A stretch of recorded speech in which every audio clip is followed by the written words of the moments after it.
Hey guys, in this video I will show you how to create a second Mobile Legends account. Alright, let's begin.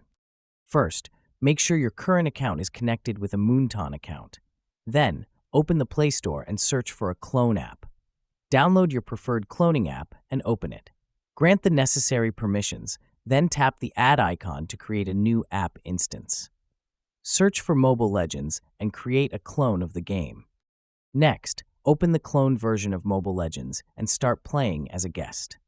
Complete the initial tutorial to access the home screen. After that, tap your profile icon at the top and go to the Account section. Select the Moonton option and create a new account to link your second profile. Once your new account is created, return to the original Mobile Legends app.